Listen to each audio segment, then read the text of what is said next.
My name is Jordan Riota. I'm a 5th grader at Wilcox Elementary School. Thank you for being here, Mr. J. Furfaro. My name is Emmanuela Marceau. I am also a 5th grader at Wilcox Elementary School. Hi, I am Berkeley Love Tenbridge, and I am a 3rd grader also at Wilcox Elementary School.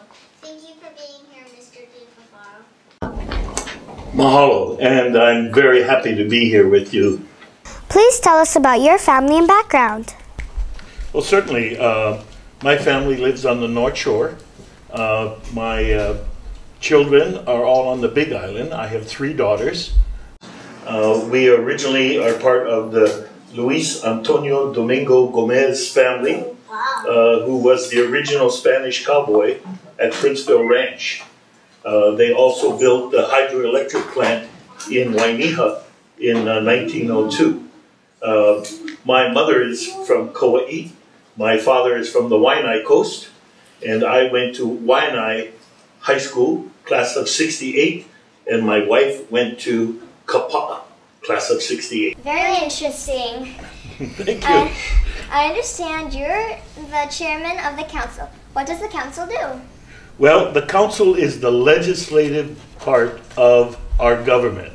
We have the executive branch with the mayor.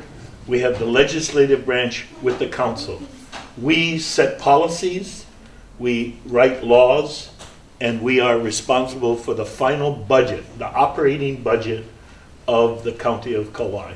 And as the chairman, I'm sometimes the tiebreaker because we are 7 members, all independent and all nonpartisan. Very interesting. Very cool. What do you do as a chairman? Well, as the chairman, first of all, I set the agenda. And I brought some examples for you to share with you later after the interview. But we also have a set of rules. And those rules are about how we conduct business. Being respectful, practicing lokahi, working together, kokua, and also do it with aloha and mutual respect for all the members. Wow, that's correct. Why have you decided to represent for our island, our people in our island? Well, Kauai is home. It is home and a very special place. And I wanted to use my hotel skills, of which I'm 38 years as a general manager, not only on Kauai, but in Tahiti, Rarotonga, and Aitutaki. But I wanted to bring those stewardship skills to our island for our community. I also was the founder of the Leadership Kauai program, which is an investment in our future leaders. And so I wanted to participate firsthand and be a good steward. Wow. Usually when my family and I go for a stroll in the park, we see homeless people. Would you do anything to help these people, and how? Well, there are several ways that programs are addressed by the federal government, which is the first tier, the state government, which is the second tier of government, and the third tier, which is the county of Kauai. We're the 3rd political subdivision. Most of the social programs that we promote help with building additional housing, finding workforce development in our offices, and also being supportive of the island shelters and the food banks, which are here on the island. Very interesting. Oh. Before you were running for council, what was your life like? What was my life like? My life was wonderful on Kauai, and still is. But in the earlier days, I've been on the council for 10 years, and before that I served on the planning commission. But I was really raising my family and focusing a lot on that and being the keeper of the culture through my operation as a general manager of a hotel.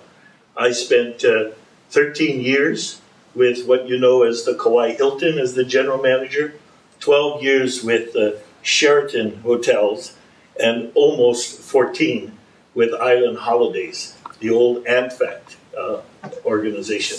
Wow. I met many, many people, but more importantly, you learn the principles of hospitality and how to be a good steward. I would ride my bike to school to get exercise, but I don't because the roads are unsafe.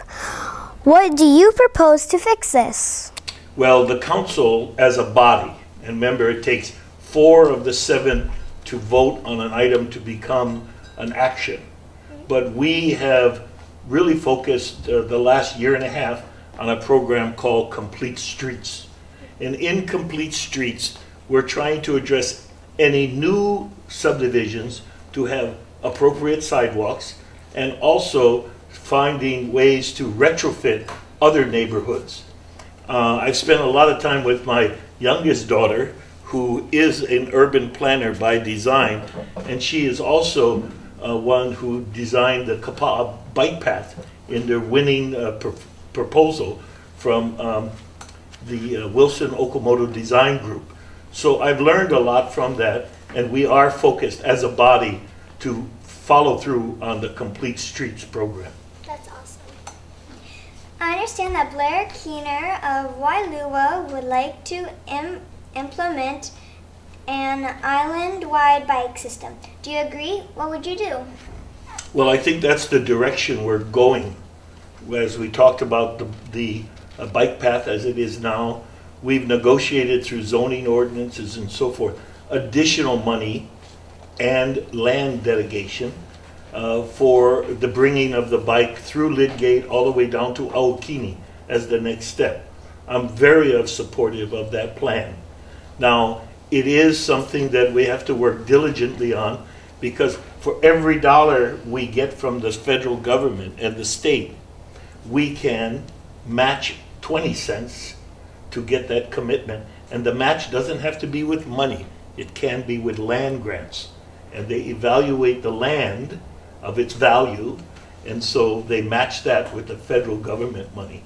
And so it's a joint effort by all 3 political subdivisions of government. Interesting. How will you help our island to employ its own people?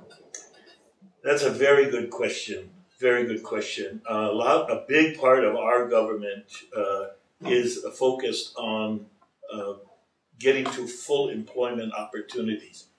And at the same time, we have recently capped the number of new resort rooms on the island in any particular year. So the office that the county supports in workforce development will work closely with the community college, retrain and redevelop work opportunities, especially focused on small business opportunities. And the Chamber of Commerce of Kauai is being very helpful in helping people establish how to open a small business. But the goal for the resort pieces is let us get to full occupancy first, and then incrementally add only as needed with the charter amendment was passed recently.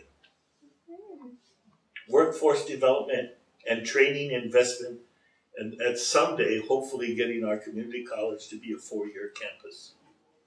On Friday night, my friends and I drove by Borders and saw some teenagers using drugs. Do you consider this as a serious issue? What would you do about it? Well, we are trying to focus on that, working with all the agencies. First of all, I consider it a very serious problem. I have had the opportunity to participate in the recent drug summits, and it's going to take some commitment on education and training throughout the schools and throughout the community to have a prevention program that is meaningful. We have to work very closely as well with the police department, because that would be the prosecution process, being able to enforce the laws appropriately, as well as the same time as being, let's say, compassionate for first-time offenders, that we reinvest in them if they are breaking the law when it relates to drug abuse. But I take it very serious, and we do have some programs and ad hoc committees that are looking at the way that we can do some outreach. That's very serious. It is serious, very serious.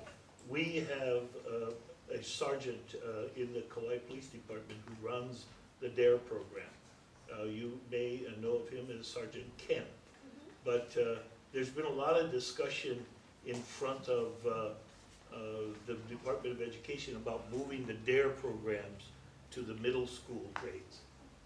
Now, what would I do about that? Is that, as we see that as a very concerning issue, because you want to get to prevention early on. We have an opportunity to make that presentation in front of the police commission, and we can petition them to see if we can't get it back into the elementary schools first with the appropriate officers. Ken Carvalho, Sergeant Ken Carvalho, he is the person that really coordinates it amongst the schools.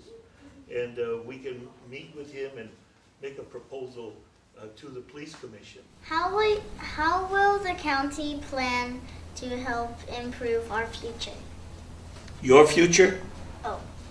Is you said your future, the future? Our future. We're going to use the principles of Polynesia, which deals with making sure, first of all, we have sustainability for at least 7 future generations. That's a practice in Polynesia, that you want to malama the place, care for them. For example, in Anini, the Akana family, they are the konohikis for the reef at Anini, which is very well known for its, I want to say octopus. If you know the Hawaiian name, the he'e.